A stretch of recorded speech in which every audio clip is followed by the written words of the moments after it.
Today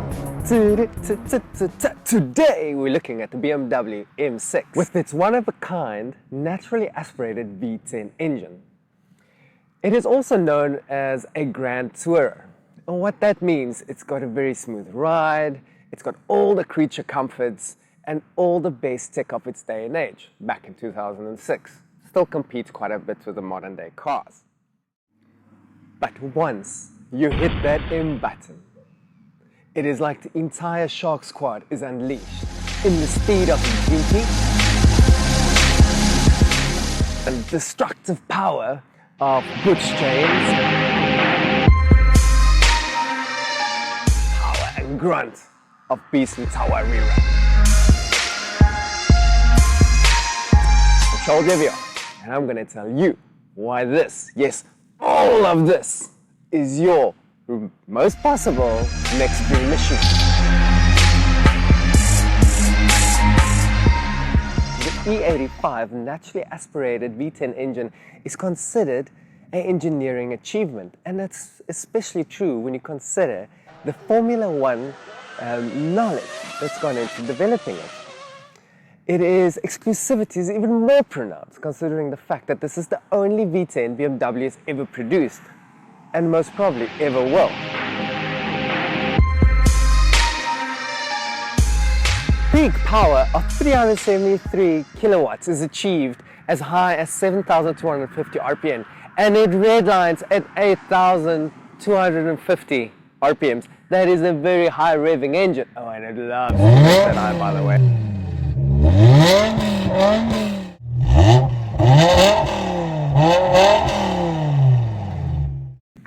Max torque of 520 Newton meter power, baby, is achieved as low as 6,000 RPMs, which means the power and the pull is quite linear across your gear. Welcome to Thunder Pictures! Nice, fat 20-inch alloy wheels with M-badging and outside and inside, making sure that this is a performance car. 40 leather seats with fantastic bolstering and amazing interior. 7-speed sequential gearbox with driver setting buttons. Multifunction leather wrap steering wheel with paddle shifters. You can set the aggressiveness of the sequential gearbox. You can also set what type of electronic dampening control you want. Sport is the ultimate. Stability control off, and then you can choose your power mode, whether or not you want to be at 5 out of 5 on sport. Plus, so the M6 is designed to keep it as light as possible, and with this big long nose, they decided to make the hood out of aluminium, make it nice and easy to lift as well, but it also keeps the weight down on the front end. The side panels are actually plastic, which makes it also very light. Side door panels made out of aluminium as well. The roof, which is the most beautiful carbon you've ever seen, makes it very light at the top, which moves your center of gravity quite low, which helps a lot for your handling. And as we move towards the back, they've gone through the effort of giving you a carbon fiber boot as well. Time to take this engine for a ride. But first, time for Dad Joke Diaries. What does the one tide bull say to the other tide bull? Show me your muscles!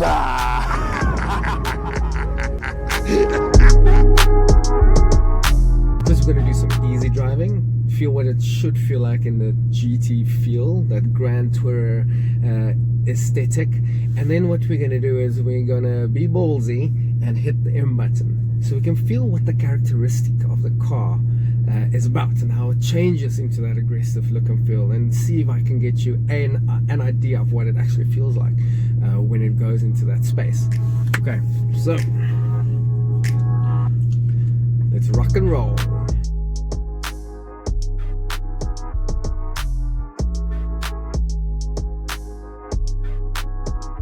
So as I said, we're just in the easy driving mode. We're just cruising, and this is where you can, in the Grand Tourer mode, you can go adjust your power from 400 to 500 horsepower, or 373 from 290 to 373 kilowatts, and you can also adjust all the function on the shifting of the gearbox. But I mean, it's no slouch, even when it's not souped up to its ultimate M-Power capability. Oh, I hope you can hear that sound. It is just an absolute blast to drive this car. I will open up the windows when we can show a little bit more. And this, currently the car is in its normal settings. The steering, it's light, but it's not overly light. It's extremely comfortable. It's not scary. I mean, that's flooring it, and it's just, oh, it's such a linear power delivery, and that's only with 290 kilowatts coming from the engine, because we've not even pumped it into M mode or pressed the power button to get a little bit more out of it. It's not stiff. It's actually quite soft, but you can feel the road. The one thing that these older cars, and then I'm talking about the old GTIs, the old Fords, all of these sports hot hatches and sports cars that so well, the older ones, is it really gives you a connectivity with the road. It really makes you feel engaged, because it doesn't rattle inside, but it's almost like the whole car's talking to you through your butt. It is amazing. And then if you engage now, I'm going to engage with the beast, and I'm going to drop it into M mode. And this is the beautiful thing. As soon as you press that button, you feel everything. It almost tenses up and your bum goes, Ooh, that's good. things are going to get serious now. And it's the aggressiveness changes.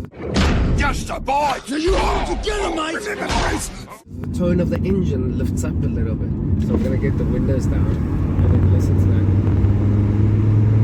Listen to that. Oh. How good is that?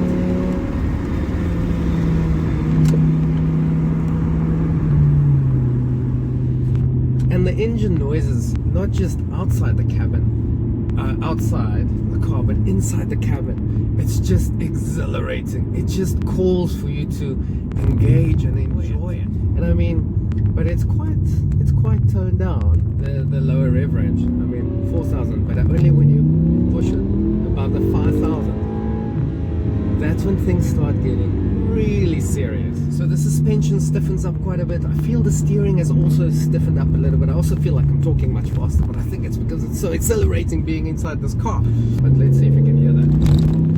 Hear that? Just, oh.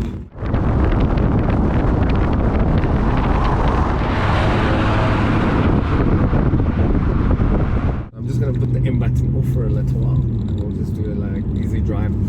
So if you look at what you can buy within this price class, I mean, you can pick up an M6 between the $399 and $499 price range these days. Yes, you heard me right. It's actually affordable for the everyday guy or girl.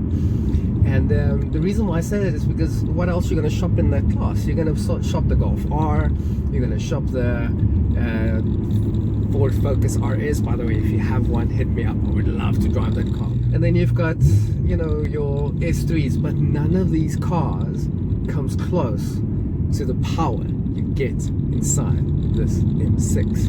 Yes, it's a little bit heavy on fuel, and it really does challenge you to dig deep into your pockets. But you don't drive this because you want to do, you know, be careful with your fuel consumption. You drive this car because you love driving cars. And you like being behind the wheel of something extremely special. And special this really is. M6 can achieve a 0 to 100 in, I think it was 4.6 seconds. I mean, for heaven's sake, you can drive a supercar for under 450k. I hope you enjoy the video. Stay tuned.